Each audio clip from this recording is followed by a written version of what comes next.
Hello everyone, कैसे हैं आप सब। आई होप कि आप सब अच्छे होंगे। और आज हम आपके साथ डिस्कस करेंगे उत्तराखंड सहायक लेखाकार का प्रीवियस ईयर पेपर। ये एग्ज़ाम 19/5/2019 को हुआ था। तो हम लोगों ने इसके 19 क्वेश्चंस डिस्कस कर लिए थे। अब आगे डिस्कस करेंगे 20 क्वेश्चन से। तो चलिए स्टार्ट करते हैं वीडियो। लेकिन प्लीज़ चैनल को सब्सक्राइब करिएगा, बेल आइकन को प्रेस करिएगा और वीडियो को लाइक ज़रूर करा करिए। चलिए स्टार्ट करते हैं। According to companies share capital and debentures rules 2014, by which percentage of a company will have to create debenture redemption reserve of the amount of debentures to be redeemed? Company अंश पूंजी तथा ऋण पत्र नियम 2014 के अनुसार शोधन के पूर्व ऋण पत्रों की राशि का कितने प्रतिशत से ऋण पत्र शोधन कोष का निर्माण करना होगा? तो इसका जो राइट ऑप्शन है वो है 25%। जिन क्वेश्चंस में एक्सप्लेनेशन की नीड होगी वहाँ मैं आपको खुद एक्सप्लेन कर दूंगी, और जहाँ पर नहीं होगी वो आपको एज इट इज़ ध्यान रखना है। तो इसका जो राइट ऑप्शन है वो है बी वाला 25%। नेक्स्ट है valuation of shares is necessary. तो अंशों का मूल्यांकन आवश्यक है on reconstruction of a company. तो कंपनी के पुनर्निर्माण पर शेयर्स का वैल्यूएशन जो है वो आवश्यक है। नेक्स्ट क्वेश्चन है इफ़ करंट रेशियो इज़ 2.5। अगर करंट रेशियो दिया गया है, चालू अनुपात दिया है 2.5 और वर्किंग कैपिटल दी है 60,000, तो करंट एसेट्स क्या होंगे? तो चलिए हम इसे सॉल्व करते हैं।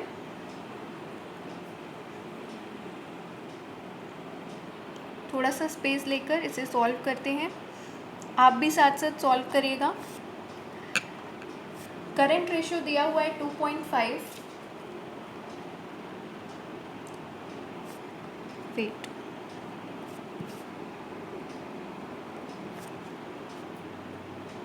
करंट रेशियो है 2.5 अपॉन 1, और करंट रेशियो किसके इक्वल होता है? Current assets upon current liabilities. तो आप यहाँ पर मान सकते हैं कि जो करंट एसेट्स हैं वो आपकी क्या है 2.5 है, और करंट लाइबिलिटीज़ क्या है 1। ठीक है। अब वर्किंग कैपिटल क्या होता है? वर्किंग कैपिटल होता है current assets minus current liabilities. तो current assets minus current liabilities होता है। अब यहाँ पर करंट एसेट्स आपकी कितनी हैं? करंट एसेट्स आपने यहाँ पे देखा कि करंट एसेट्स हैं 2.5, तो करंट एसेट्स की जगह आप 2.5 रख दीजिए। करंट लाइबिलिटीज़ कितनी हैं? यहाँ पर करंट लाइबिलिटीज़ हैं 1, तो इसकी जगह आप क्या रख दीजिए 1। तो आप इसे सॉल्व करेंगे, आपका वर्किंग कैपिटल कितना आया? 1.5। इससे आप यहाँ पर ध्यान रखिएगा, आपका जो वर्किंग कैपिटल है वो कितना आया? 1.5। और क्वेश्चन में वर्किंग कैपिटल कितना दिया हुआ है? क्वेश्चन में वर्किंग कैपिटल आपको दिया है 60,000। तो 60,000 किसके बराबर है? 1.5 के। तो 1 किसके इक्वल होगा? 1 निकालना है हमें, तो हम 60,000 को डिवाइड कर देंगे 1.5 से। तो जब इसे हम सॉल्व करेंगे तो आपका क्या आएगा? तो आपको मिलेगा 40,000 रुपीज़। तो ये जो 40,000 आया है ये 1 की वैल्यू आई है। आपने 1 क्या माना था? करंट लाइबिलिटीज़ को आपने 1 माना था, क्योंकि करंट रेशियो में ऊपर जो दिया है वो क्या है? करंट एसेट्स, और अपॉन में क्या था? 1। तो आपका जो करंट लाइबिलिटीज़ निकली हैं वो कितनी निकली हैं? 40,000 निकली हैं। अब आपसे पूछ रहा है कि आपको करंट एसेट्स निकालना है, तो करंट एसेट्स आपकी कितनी है? 2.5 है। तो 40,000 इंटू 2.5 करेंगे, तो 40,000 इंटू 2.5 करेंगे तो 40,000 इंटू 2 हो जाएगा 80,000, और 40,000 का हाफ, तो इट मीन्स आपका 1 लाख रुपीज़ आंसर आ जाएगा। या 4 इंटू आप 25 करेंगे तो आपका आ जाएगा 100, और फिर 1 लाख रुपीज़ इसका राइट ऑप्शन है। एक बार फिर से समझ लीजिए, क्वेश्चन में आपको करंट रेशियो दिया हुआ है 2.5। चाहे तो आप x भी मान सकते हैं, जैसे current ratio is equals to 2.5x upon x, ऐसे भी मान सकते हैं। तब भी आपका वर्किंग कैपिटल क्या बनेगा? वर्किंग कैपिटल आपका बनेगा 2.5x minus x is equals to 1.5x, क्योंकि वर्किंग कैपिटल का फॉर्मूला क्या होता है? Current assets minus current liabilities. तो वर्किंग कैपिटल आपका 1.5x आया है, तो 1.5x इज इक्वल्स टू 60,000। अब x की वैल्यू आप निकाल सकते हैं। x की वैल्यू निकालने के लिए 60,000 अपॉन 1.5, तो अब आप इसे सॉल्व करेंगे, आपका जो x निकल कर आएगा यहाँ पर वो कितना आएगा, वो आएगा आपका 40,000 रुपीज़। तो लाइबिलिटीज़ जो आई हैं आपकी करंट लाइबिलिटीज़ वो 40,000। अब करंट एसेट्स निकालना है, तो current assets is equals to 40,000 into 2.5, तो ये आ जाएगा आपका 1 लाख रुपीज़। दोनों तरीक़ों में से जो भी आपको कन्वीनियंट लग रहा है वो आप यूज़ कर सकते हैं। नेक्स्ट क्वेश्चन है सुपर प्रॉफिट मीन्स। तो सुपर प्रॉफिट का क्या मतलब होता है? सुपर प्रॉफिट का मतलब होता है average profit minus normal profit. तो इसका जो राइट ऑप्शन है वो कौन सा है? बी वाला। Average profit minus normal profit किसके बराबर होता है? सुपर प्रॉफिट के बराबर होता है। Total profit upon number of years, इसका यूज़ हम कब करते हैं? इसका यूज़ हम करते हैं एवरेज प्रॉफिट निकालने में। और अगर आपसे पूछा जाए कि नॉर्मल प्रॉफिट कैसे निकलेगा, तो नॉर्मल प्रॉफिट कैसे निकालेंगे? नॉर्मल प्रॉफिट निकालने का तरीका है capital employed into normal rate of return upon 100। चलिए next question, A and B are partners. A और बी जो है वो पार्टनर्स हैं। एक मिनट, मैं इसका हिंदी वाला भी आपके साथ डिस्कस कर लूँ। तो अधिलाभ का अर्थ है, अधिलाभ का क्या अर्थ है? अधिलाभ का अर्थ है औसत लाभ माइनस सामान्य लाभ, मतलब सामान्य लाभ से कितना ज़्यादा है लाभ, उसे क्या बोलेंगे? अधिलाभ। A and B are partners. A और बी जो है वो पार्टनर्स हैं और वो किस अनुपात में अपना लाभ हानि शेयर कर रहे हैं? तो वो 3:2 में अपना लाभ हानि जो है उसको बांटते हैं। अब उन्होंने सी को प्रवेश दिया है, तो सी के प्रवेश करने पर सी का भाग कितना है? 1/4 है। अब वो पूछ रहा है कि नया लाभ विभाजन अनुपात क्या होगा? तो न्यू प्रॉफिट शेयरिंग रेशियो आपको निकालना है। सी का शेयर कितना है? सी का शेयर है 1/4। सी का शेयर आपको दिया है 1/4, तो टोटल प्रॉफिट कितना हो जाएगा? टोटल प्रॉफिट आपका हो जाएगा 1 रुपीज़, या फिर 1 मान लीजिए। अब इसमें से 1 में से सी का तो शेयर पक्का है कि 1/4 लेगा, बाकी कितना बचा? बाकी बचा 3/4। एक बार फिर से बोल रही हूँ, यहाँ पर सी का जो शेयर है, सी कितने शेयर के लिए आया है? 1/4 शेयर के लिए आया है। तो मान लीजिए पूरे फर्म का टोटल प्रॉफिट कितना है? टोटल प्रॉफिट है पूरा 1। अब सी कितना मांग रहा है? सी मांग रहा है 1/4, तो बाकी कितना बच गया? बाकी बचा 3/4। अब इस 3/4 को कौन लेंगे? इस 3/4 को ए और बी लेंगे। तो ए और बी किस अनुपात में लेंगे? ए और बी इसे अपने पुराने अनुपात में बांटेंगे। तो ए को कितना मिलेगा? ए को मिलेगा 3/4 का कितना ले रहा है ये? 3/5। और बी कितना लेगा? बी लेगा 3/4 इंटू 2/5। अब इसे सॉल्व कर लीजिए, ये आ जाएगा 9/20 और ये आ जाएगा 6/20। तो 9/20 आया, 6/20 आया, ये ए का, ये बी का, और सी कितने के लिए आया? 1/4 के लिए आया। अब हम इसे लिख देते हैं ऊपर, ये ए का है, ये बी का है और ये सी का है।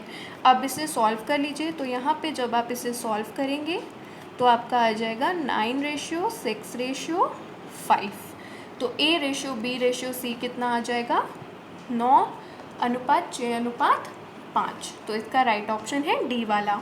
Garner versus Murray case was held in. तो गार्नर और मरे का जो केस था वो कहाँ पर हुआ था, का विवाद कहाँ हुआ था? तो इसका जो राइट ऑप्शन है वो है बी, इंग्लैंड। बाकी गार्नर वर्सेस मरे से रिलेटेड आगे क्वेश्चन है, उसमें हम आपसे डिटेल में गार्नर वर्सेस मरे नियम के बारे में डिस्कस करेंगे।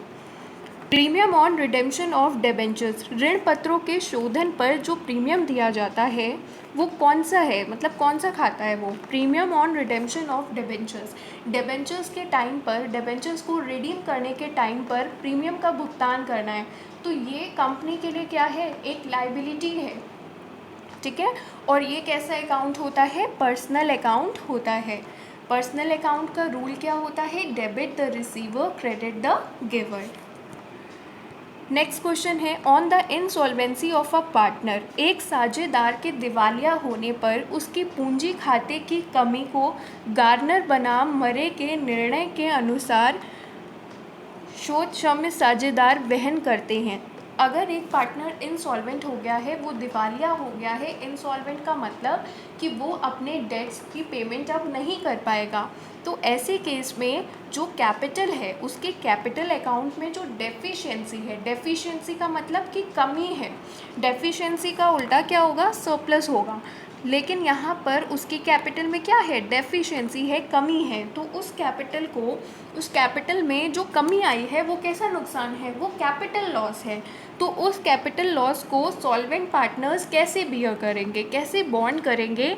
तो ये जो डिसीजन था वो गार्नर वर्सेस मरे के विवाद के बाद जो था वो क्लियर हुआ, और उसके अनुसार गार्नर वर्सेस मरे विवाद के अनुसार कैपिटल रेशियो में जो सॉल्वेंट पार्टनर्स हैं वो इन सॉल्वेंट पार्टनर्स की कैपिटल डेफिशिएंसी को पूरा करेंगे। ठीक है, तो ये बहुत इंपॉर्टेंट और बहुत बार ये रिपीट हुए हैं क्वेश्चंस, चाहे वो टीजीटी एग्ज़ाम हो, पीजीटी एग्ज़ाम्स हो, ये क्वेश्चन बहुत बार रिपीट हुआ है। तो इसका राइट ऑप्शन है सी, कैपिटल रेशियो, पूंजी अनुपात में। चलिए नेक्स्ट क्वेश्चन है, कैपिटल एक्सपेंडिचर प्रोवाइड पूंजीगत व्यय से प्राप्त होता है। तो कैपिटल एक्सपेंडिचर, रेवेन्यू एक्सपेंडिचर, इनके बारे में आपको पता होना चाहिए। इसका अगर हम बात करें तो पूंजीगत व्यय जो होता है वो हमें क्या देता है, वो हमें लंबे समय तक बेनिफिट देता है। तो इसका राइट ऑप्शन क्या है, लॉन्ग टर्म बेनिफिट मिलता है। तो इसका राइट ऑप्शन है बी, दीर्घकालीन व्यय, लाभ। अब हम देखते हैं रेवेन्यू और कैपिटल एक्सपेंडिचर के बीच में आखिर क्या डिफरेंस होते हैं। Capital expenditure, revenue expenditure.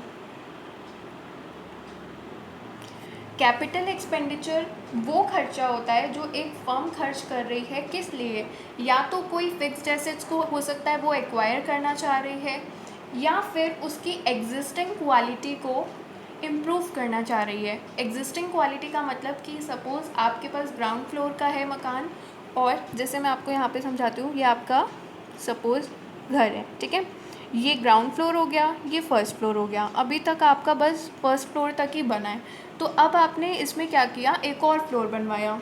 तो ये क्या है आपका, ये एक तरीके का कैपिटल नेचर का एक्सपेंडिचर है। तो कैपिटल नेचर का एक्सपेंडिचर का मतलब क्या है, जब कोई भी फर्म पैसा खर्च कर रही है या तो उस एसेट को एक्वायर करने पे, मान लीजिए आपने मशीनरी परचेज कर ली, तो ये क्या है, ये कैपिटल एक्सपेंडिचर है। क्यों है, क्योंकि आपने एसेट को एक्वायर किया है, एसेट को परचेज किया है। और क्या हो सकता है, या तो आपके पास पहले से कोई एसेट है, आपने उसको क्या किया है, उसकी क्वालिटी को कहीं ना कहीं इम्प्रूव करने के लिए उस पर एक्सपेंडिचर किया है। तो ये होते हैं कैपिटल एक्सपेंडिचर। शॉर्ट में आप बस याद रखना, एक्वायर और इम्प्रूव, या तो आप परचेज कर रहे हो या तो उसमें क्या कर रहे हो, सुधार कर रहे हो। रेवेन्यू के लिए क्या है, रेवेन्यू एक्सपेंडिचर आप क्यों कर रहे हो, इसलिए कर रहे हो ताकि आपके जो डे टू डे के खर्चे हैं, डे टू डे ऑपरेशंस हैं, वो आपके स्मूथली चलते रहें। तो इसका कोड क्या ध्यान रखना है, डे टू डे ऑपरेशंस के लिए।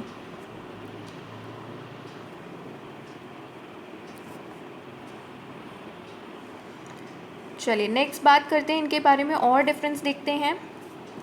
अब मैं इसको रिमूव कर देती हूँ। फिर इसके बारे में अगर हम बात करते हैं तो ये जो होते हैं कैपिटल नेचर का जो भी खर्चा होता है, इसका बेनिफिट आपको लंबे समय के लिए मिलता है। ठीक है, इसका बेनिफिट आपको क्या मिलता है, लॉन्ग टर्म बेनिफिट देते हैं ये एक्सपेंडिचर, लंबे समय तक आपको इसका बेनिफिट मिलेगा। और रेवेन्यू एक्सपेंडिचर का जो बेनिफिट आपको मिलेगा वो कितना मिलेगा, वो शॉर्ट टाइम पीरियड के लिए मिलेगा, शॉर्ट टर्म एडवांटेज आपको मिलेगा। ये भी पॉइंट आपको ध्यान रखना है। अब नेक्स्ट फिर बात करते हैं और क्या क्या इसका डिफरेंस है। चलिए और देखते हैं। कैपिटल एक्सपेंडिचर की बात करें तो ये किस लिए इनकर किए जाते हैं, अर्निंग कैपेसिटी को बढ़ाते हैं। कैपिटल एक्सपेंडिचर क्या करते हैं, कैपिटल एक्सपेंडिचर कैपिटल एक्सपेंडिचर जो होते हैं वो आपकी अर्निंग कैपेसिटी को इम्प्रूव करते हैं।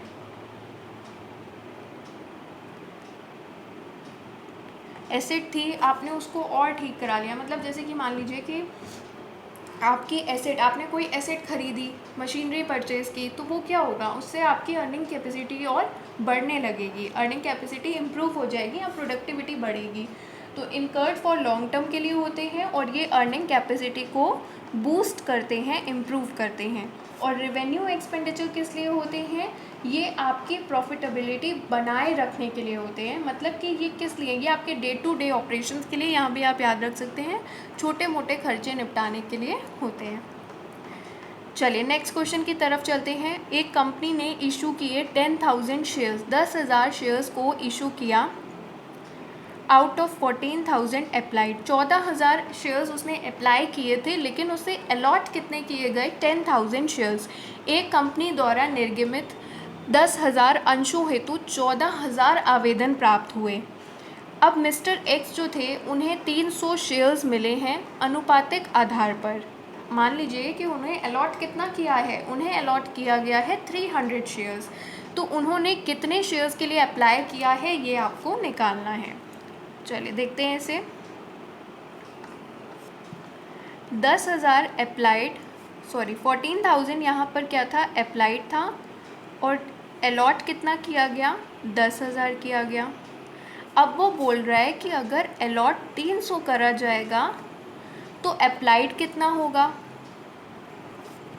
ठीक, ये आपका क्या है? अप्लाइड, और ये आपका क्या है? अलॉटेड। अब इसके दो तरीके हैं। पहला तरीका क्या है? सिंपल, आप ऐसे देख सकते हैं, अगर अलॉट 10,000 हुआ है तो अप्लाइड कितना था? 14,000। अगर अलॉट 300 होगा तो अप्लाइड कितना होगा? आप सिंपली निकाल सकते हैं 14,000 डिवाइड बाई 10,000 इंटू 300। आप इसे सॉल्व करेंगे तो आपका आंसर क्या आ जाएगा? 420 शेयर्स। ठीक है, आप इसे सिंपली ऐसे भी निकाल सकते हैं। तो इसका राइट ऑप्शन क्या है? 420 shares. Next, investigation begins when. Investigation कब स्टार्ट होती है? ऑडिटिंग से रिलेटेड एक बहुत ही ज़्यादा बार पूछे जाने वाला क्वेश्चन है, उससे आप लिखते जाइएगा। जब बुक कीपिंग ख़त्म होती है, व्हेन बुक कीपिंग एंड्स, तब क्या शुरू होता है? तब आपकी अकाउंटिंग शुरू होती है। Accounting starts. ठीक है, फिर इसके बाद जब आपकी अकाउंटिंग एंड होगी तब क्या शुरू होगी? तब आपकी ऑडिटिंग शुरू होगी, ऑडिटिंग स्टार्ट होगी। और जब आपकी ऑडिटिंग ख़त्म होगी तब क्या स्टार्ट होगी? तब आपकी इन्वेस्टिगेशन स्टार्ट होगी। Auditing ends, investigation starts.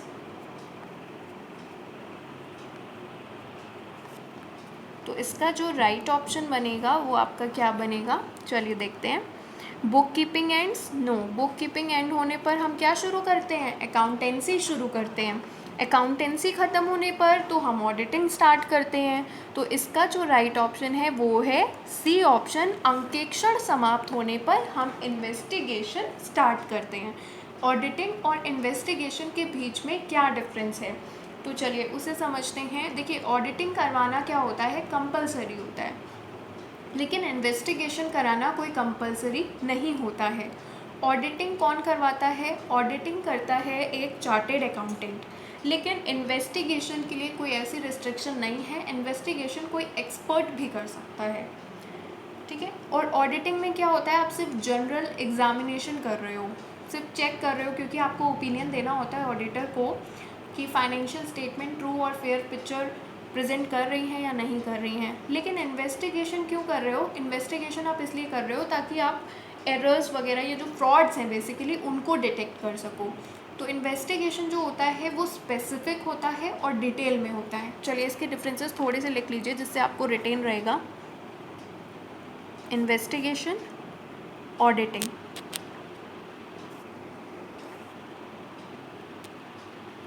Investigation कैसी होती है? इन्वेस्टिगेशन डिटेल में होती है, काफ़ी डेप्थ में होती है ये। और ये कैसी होती है? ये स्पेसिफिक होती है। और ऑडिटिंग जनरल होती है। ठीक है, यहाँ पे आपको ध्यान रखना है कि ऑडिटिंग क्या होती है? जनरल होती है। और अगर हम बात करें तो ऑडिटिंग को कौन करता है? ऑडिटिंग के लिए क्या ज़रूरी है कि ये एक ऑडिटर द्वारा की जाए, या फिर जिसे क्या होता है सीए द्वारा किया जाए। ये किसी एक्सपर्ट के द्वारा भी किया जा सकता है। ये एक स्पेशल पर्पस होता है, उसके लिए करी जाती है। इसके लिए क्या है, जनरल पर्पस है कि भाई ट्रू और फेयर पोजीशन देखनी है, तो ये क्या है, एक जनरल पर्पस है। नेक्स्ट क्वेश्चन है, ये क्वेश्चन बहुत बार बहुत से एग्जाम्स में रिपीट हुआ है।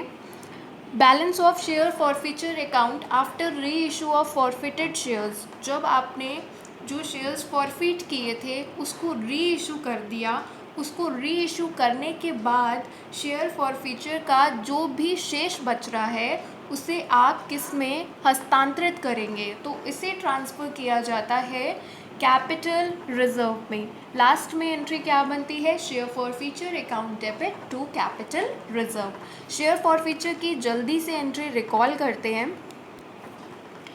Share capital debit, share capital को किस अमाउंट से डेबिट करते हैं, कॉल्ड अप अमाउंट से। फिर इसके बाद to share forfeiture, share forfeiture में कौन सी अमाउंट आएगी, जो अमाउंट आप रिसीव कर चुके हैं, जो अमाउंट आपको मिल चुकी है, जो जब्त हो चुकी है, वो आपकी यहाँ पर आती है।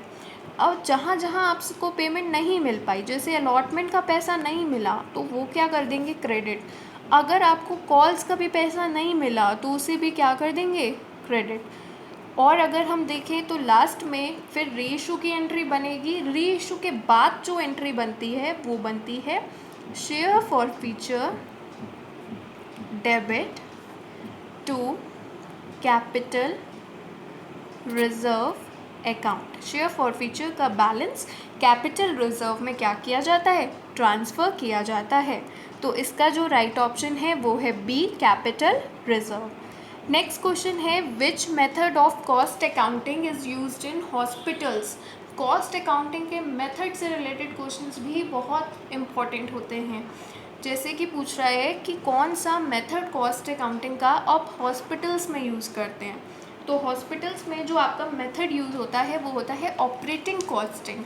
ऑपरेटिंग कॉस्टिंग मतलब परिचालन लेखांकन।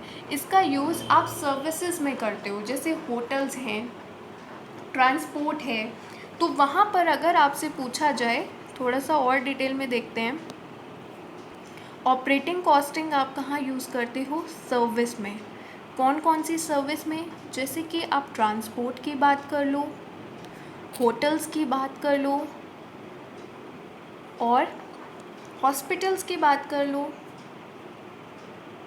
वहाँ पर। ठीक है, तो आपको ये ध्यान रखना है कि ऑपरेटिंग कॉस्टिंग का यूज़ सर्विसेज सेक्टर में होता है। जो भी आप सर्विस रेंडर कर रहे हो उसकी कॉस्ट जब आपको पता लगानी है तो ऑपरेशन कॉस्टिंग का यूज़ होता है। एक होती है मल्टीपल कॉस्टिंग। मल्टीपल कॉस्टिंग का दूसरा नाम क्या होता है, इसे बोलते हैं कंपोजिट कॉस्टिंग। इसमें क्या होता है, अब बहुत सारे अलग अलग जो मेथड्स होते हैं कॉस्टिंग के, जब आप उसको यूटिलाइज करते हो अलग अलग मेथड्स को, तो उसे मल्टीपल कॉस्टिंग बोला जाता है। चलिए next question, cash flow statement किस पर बेस्ड होता है। कैश फ्लो सिस्टम जो है वो किस पर आधारित होता है। कैश फ्लो स्टेटमेंट से रिलेटेड एक अकाउंटिंग स्टैंडर्ड है, उसका आंसर आप मुझे कमेंट बॉक्स में बताएंगे कि अकाउंटिंग स्टैंडर्ड कौन सा है जो कैश फ्लो से रिलेटेड है। ठीक है, इसका आंसर आप मुझे कमेंट बॉक्स में आज बताएंगे। चलिए देखते हैं। तो इसका राइट ऑप्शन है कैश बेसिस ऑफ अकाउंटिंग। तो कैश फ्लो बनाया जाता है कैश बेसिस ऑफ अकाउंटिंग में, लेखांकन के रोकड़ के आधार पर। तो कैश फ्लो स्टेटमेंट की बात करें तो स्टेटमेंट हमें ये बताती है कि आपकी कैश पोजीशन में क्या चेंज आ रहा है एक पीरियड से दूसरे पीरियड में।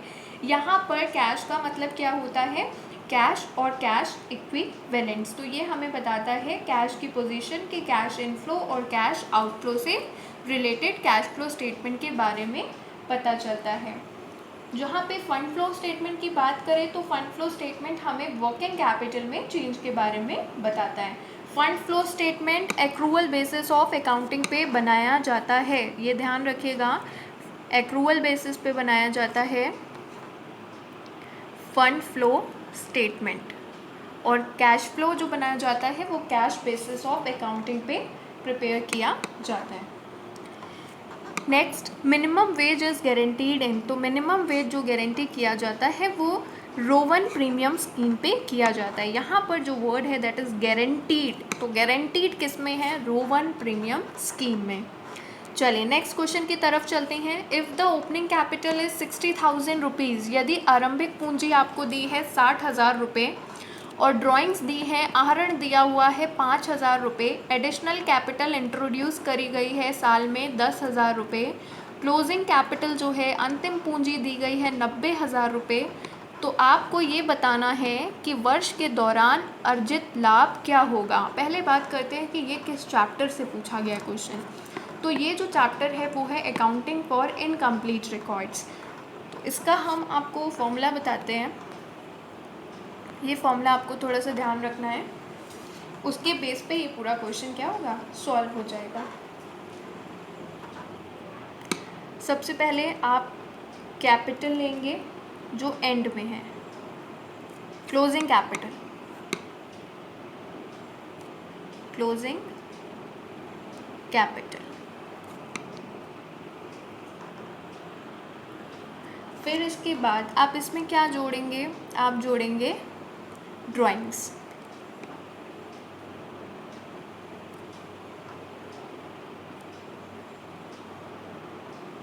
आप इसमें माइनस क्या करेंगे? माइनस करेंगे एडिशनल कैपिटल, जो भी आपने इंट्रोड्यूस की थी उसको।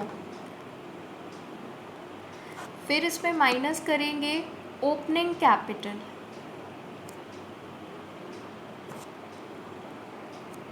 चलिए अब हम इसको देखते हैं। जब आप इसे कर लेंगे, इतना कुछ करने के बाद इसको थोड़ा सा सेटअप बिठाना पड़ेगा, तो आपको क्या मिलेगा? आपको मिलेगा प्रॉफिट। ठीक है, अब इस फॉर्मूले में आप वैल्यूज़ पुट करेंगे तो आपका आंसर आ जाएगा। चलिए सबसे पहले देखते हैं मैंने क्या लिया था, क्लोजिंग कैपिटल। क्लोजिंग कैपिटल में क्या जोड़ा था? ड्राइंग्स। तो 90,000 प्लस 5,000, इसको थोड़ा सा 90,000 प्लस 5,000।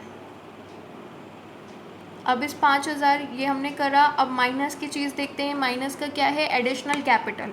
10,000 माइनस करेंगे, ओपनिंग कैपिटल माइनस करेंगे। ओपनिंग कैपिटल कितनी है?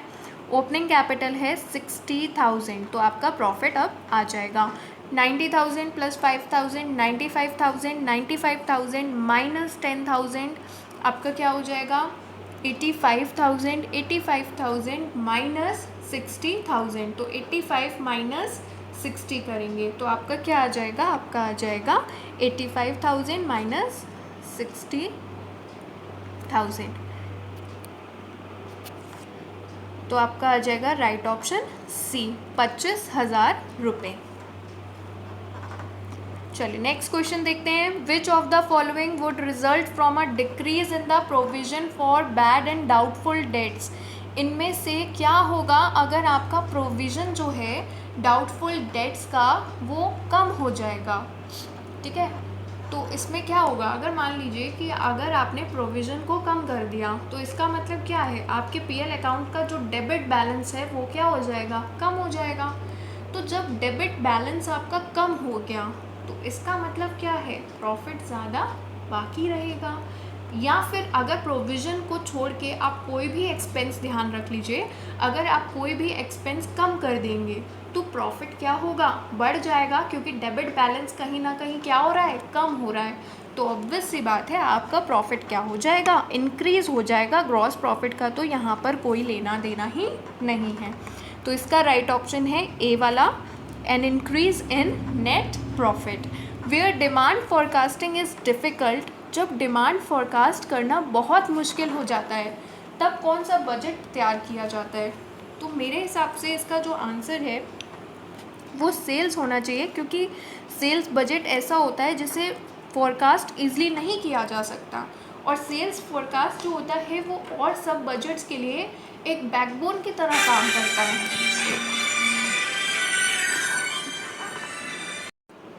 यस, तो बात करते हैं सेल्स बजट की। सेल्स बजट जो होता है वो सभी बजट के लिए एक स्टार्टिंग पॉइंट होता है, क्योंकि सभी फंक्शनल बजट्स जो होते हैं वो इसके बेस पे ही बनाए जाते हैं। इसलिए इस बजट को बहुत ही अच्छे से एक्यूरेटली बनाना चाहिए। लेकिन इसमें क्या होता है कि इसमें फोरकास्ट करना बहुत ही मुश्किल हो जाता है, क्योंकि सेल्स बजट क्या है, सेल्स को कोई भी सही तरीके से फोरकास्ट नहीं कर सकता, और जितने भी अदर बजट्स हैं वो इस पर ही बेस्ड होते हैं। तो इसका राइट ऑप्शन है बी, विक्रय। Head office of institute of cost and work accountant of India is situated in, तो हेड ऑफिस जो है institute of cost and work accountant of India, तो ये सिचुएटेड है ऑप्शन नंबर ए, कोलकाता में। लेकिन अब आपको यहाँ पर जो ध्यान रखना है इम्पॉर्टेंट चीज़, कि अब जो है वो इसको पहले जाना जाता था इस नाम से कि institute of cost and work accountant of India. अब इसे क्या जाना जाता है, अब इसे किस नाम से जाना जाता है, तो इसे जाना जाता है institute of cost and work की जगह आपको क्या ध्यान रखना है, वर्क की जगह मैनेजमेंट। तो वर्क की जगह इसे क्या ध्यान रखना है, अब इसका जो नाम है वो क्या है, institute of cost and management accountant of India. और ये किस मिनिस्ट्री के अंदर आता है, तो ये कॉर्पोरेट अफेयर्स मिनिस्ट्री के अंडर आता है। तो चलिए आज हम इतने क्वेश्चंस डिस्कस करते हैं, फिर कल पार्ट 3 में आपके लिए और क्वेश्चंस लेकर आएंगे। अगर आपको वीडियो अच्छी लगी हो तो प्लीज़ लाइक करिएगा, and thank you for watching the video.